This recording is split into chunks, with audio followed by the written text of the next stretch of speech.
हमारे स्कूल के सर थे। हम लोग सब अभी स्कूल जाने के लिए यहाँ घाट से नाव रोज पकड़ते हैं। आप स्थिति देख सकते हैं कि कितनी खराब हो रखी है, फिर भी हम लोगों को रोज जाना पड़ रहा है। घाट के उस साइड भी पानी भरा हुआ है, फिर भी हम लोगों को स्कूल जाना पड़ता है। ऊपर से यहाँ के जो नाविक लोग हैं, हर दिन उनके नाव में जंगल फंसता है। बीच नदी में वो लोग नदी में उतर के अपना जंगल साफ करते हैं, लेकिन अभी नाव चढ़ते समय वो नाव खोल दिया, वो चढ़ रहे थे और उस नाव खोलने की वजह से वो पानी में घाट के पास किनारे में गिर गए। लेकिन एक भी नाविक, 10-10 नाव थे, एक भी नाविक उनको बचाने के लिए नदी में नहीं कूदा, एक रस्सी तक नहीं फेंका। वो हाथ उठाकर बोल रहे थे कि बचाओ बचाओ। इधर से भी सारे टीचर्स हम लोग बोल रहे थे कि उनको प्लीज कोई कूद के बचाओ, हमें तैरना नहीं आता वरना हम ही कूद जाते। लेकिन एक भी नाविक नहीं कूदा। यहाँ पे एक भी एनडीआरएफ एसडीआरएफ की कोई टीम नहीं थी। इतने सारे टीचर्स उस तरफ जाते हैं, सरकारी टीचर हैं सब, हमारी बीपीएससी के थ्रू बहाली हुई, लेकिन फिर भी कोई भी सूद लेने वाला नहीं है। वीडियो में आप जिस शिक्षिका की बातें सुन रहे थे, वे शिक्षिका डूबने वाले शिक्षक के साथ स्कूल जाया करती थी नाव पर चढ़कर। शिक्षक अविनाश कैसे डूबे, उन्हें क्यों नहीं बचाया गया, सारी बातें वीडियो के शुरू में आप शिक्षिका की जुबानी सुन चुके हैं। लेकिन हम सरकार स्तर की बात करेंगे, विभाग स्तर की बात करेंगे। आखिर सरकार और विभाग घटना के बाद कोई कदम क्यों उठाती है? घटना घटित होने के पहले कदम क्यों नहीं उठाया जाता है? सवाल सबसे बड़ा है। आज बीपीएससी क्वालिफाई करने के बाद शिक्षक की भूमिका निभा रहे अविनाश डूबकर अपनी जान गंवा दी। क्या सरकार को, विभाग को ये खबर नहीं थी कि गंगा नदी में उफान है, नाव से आने जाने में खतरा है? सारी परिस्थिति को देखते हुए सरकारी प्रबंध को दुरुस्त किया जाए। और कौन सा सरकारी प्रबंध? सरकार के स्तर पर जो भी प्रबंध है वो कितना दुरुस्त होता है ये बताने की ज़रूरत है, क्योंकि हर जगह लापरवाही है। आज एक शिक्षक की जान चली गई, वो भी बिना कोई कारण के।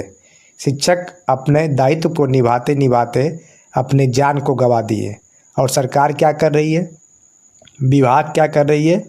बस लीपा पोती, एक पत्र निकालकर कि अब सरकारी नाव की व्यवस्था की जाएगी, 1 घंटा विलम्ब से भी पहुंचेंगे तो कोई दिक्कत नहीं होगी, विलम्ब से भी हाजिरी मान्य होगी। मतलब 1 घंटा देर से भी आप पहुंचेंगे विद्यालय तो आपकी हाजिरी मान्य होगी।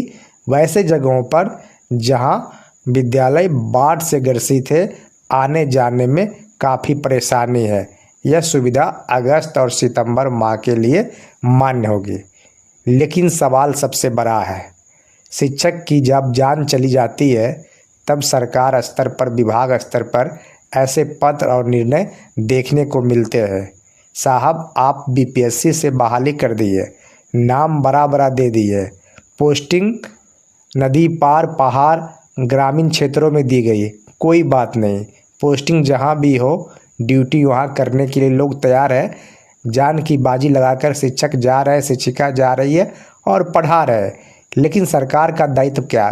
सरकार को चाहिए था कि अभी बरसात का मौसम है, बाढ़ की स्थिति है, तो ऐसे में सरकार के स्तर से, विभाग के स्तर से समय रहते हुए कोई ऐसा कदम उठाए जिससे किसी को आने जाने में जान का खतरा ना रहे। लेकिन सरकार और विभाग ने ऐसा कुछ भी नहीं किया और शिक्षक की जान चली गई।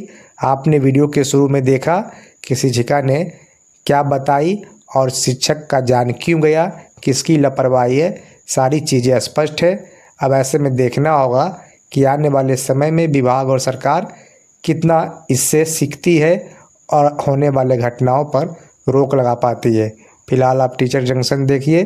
चैनल पर पहली बार आए तो चैनल को सब्सक्राइब कर बेल आइकन दबाइए। बहुत बहुत धन्यवाद, नमस्कार। हमारे स्कूल के सर थे। हम लोग सब अभी स्कूल जाने के लिए यहाँ घाट से नाव रोज पकड़ते हैं। आप स्थिति देख सकते हैं कि कितनी खराब हो रखी है, फिर भी हम लोगों को रोज जाना पड़ रहा है। घाट के उस साइड भी पानी भरा हुआ है, फिर भी हम लोगों को स्कूल जाना पड़ता है। ऊपर से यहाँ के जो नाविक लोग हैं, हर दिन उनके नाव में जंगल फंसता है। बीच नदी में वो लोग नदी में उतर के अपना जंगल साफ करते हैं, लेकिन अभी नाव चढ़ते समय वो नाव खोल दिया, वो चढ़ रहे थे और उस नाव खोलने की वजह से वो पानी में घाट के पास किनारे में गिर गए। लेकिन एक भी नाविक, 10-10 नाव थे, एक भी नाविक उनको बचाने के लिए नदी में नहीं कूदा, एक रस्सी तक नहीं फेंका। वो हाथ उठाकर बोल रहे थे कि बचाओ बचाओ। इधर से भी सारे टीचर्स हम लोग बोल रहे थे कि उनको प्लीज कोई कूद के बचाओ, हमें तैरना नहीं आता वरना हम ही कूद जाते। लेकिन एक भी नाविक नहीं कूदा। यहाँ पे एक भी एनडीआरएफ, एसडीआरएफ की कोई टीम नहीं थी। इतने सारे टीचर्स उस तरफ जाते हैं, सरकारी टीचर हैं सब, हमारी बीपीएससी के थ्रू बहाली हुई, लेकिन फिर भी कोई भी सूद लेने वाला नहीं है। वीडियो में आप जिस शिक्षिका की बातें सुन रहे थे, वे शिक्षिका डूबने वाले शिक्षक के साथ स्कूल जाया करती थी नाव पर चढ़कर। शिक्षक अविनाश कैसे डूबे, उन्हें क्यों नहीं बचाया गया, सारी बातें वीडियो के शुरू में आप शिक्षिका की जुबानी सुन चुके हैं। लेकिन हम सरकार स्तर की बात करेंगे, विभाग स्तर की बात करेंगे। आखिर सरकार और विभाग घटना के बाद कोई कदम क्यों उठाती है? घटना घटित होने के पहले कदम क्यों नहीं उठाया जाता है? सवाल सबसे बड़ा है। आज बीपीएससी क्वालिफाई करने के बाद शिक्षक की भूमिका निभा रहे अविनाश डूबकर अपनी जान गंवा दी। क्या सरकार को, विभाग को ये खबर नहीं थी कि गंगा नदी में उफान है, नाव से आने जाने में खतरा है? सारी परिस्थिति को देखते हुए सरकारी प्रबंध को दुरुस्त किया जाए। और कौन सा सरकारी प्रबंध? सरकार के स्तर पर जो भी प्रबंध है वो कितना दुरुस्त होता है ये बताने की ज़रूरत है, क्योंकि हर जगह लापरवाही है। आज एक शिक्षक की जान चली गई, वो भी बिना कोई कारण के। शिक्षक अपने दायित्व को निभाते निभाते अपने जान को गंवा दिए। और सरकार क्या कर रही है, विभाग क्या कर रही है? बस लीपा पोती, एक पत्र निकाल कर कि अब सरकारी नाव की व्यवस्था की जाएगी, 1 घंटा विलम्ब से भी पहुंचेंगे तो कोई दिक्कत नहीं होगी, विलम्ब से भी हाजिरी मान्य होगी। मतलब 1 घंटा देर से भी आप पहुंचेंगे विद्यालय तो आपकी हाजिरी मान्य होगी। वैसे जगहों पर जहां विद्यालय बाढ़ से ग्रसित है, आने जाने में काफ़ी परेशानी है, यह सुविधा अगस्त और सितंबर माह के लिए मान्य होगी। लेकिन सवाल सबसे बड़ा है, शिक्षक की जब जान चली जाती है तब सरकार स्तर पर, विभाग स्तर पर ऐसे पत्र और निर्णय देखने को मिलते हैं। साहब, आप बीपीएससी से बहाली कर दिए, नाम बड़ा बड़ा दे दिए, पोस्टिंग नदी पार, पहाड़, ग्रामीण क्षेत्रों में दी गई, कोई बात नहीं। पोस्टिंग जहां भी हो, ड्यूटी वहां करने के लिए लोग तैयार है। जान की बाजी लगाकर शिक्षक जा रहे, शिक्षिका जा रही है और पढ़ा रहे। लेकिन सरकार का दायित्व क्या?